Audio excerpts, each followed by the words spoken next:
opérer. Monsieur Je donne la parole maintenant à Monsieur Hénin. le Président, à l'usage, on constate que l'espace judiciaire européen fonctionne au détriment des simples citoyens, des petites entreprises. Par contre, il est particulièrement utile pour les grosses entreprises et ceux de nos concitoyens qui ont les moyens de se payer des batteries d'avocats nationaux et internationaux. La sinistre affaire de l'extradition d'Aurore Martin de la France vers l'Espagne en est une illustration.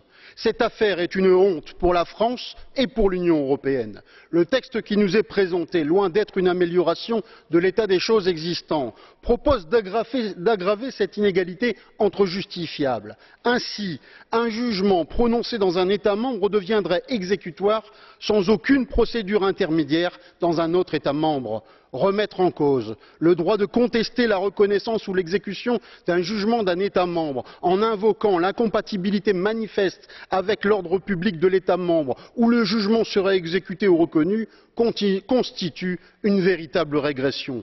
Presque aucun réexamen de la compétence des tribunaux d'origine ne serait possible. Nous serions dans le cas d'une justice qui fonctionne comme un automatisme. Je ne peux en aucun cas cautionner un tel texte, surtout après le précédent scandaleux de l'affaire Aurore Martin. In fine, ce texte illustre parfaitement la dérive pour le moins autoritaire des institutions européennes dans le cadre de la crise de son modèle économique ultralibéral.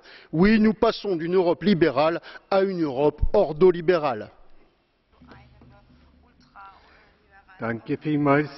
Als letzter Sprecher. Merci beaucoup. Le dernier orateur au nom des groupes, M. Stoyanov. Merci, Monsieur le Président. Pour enchaîner sur ce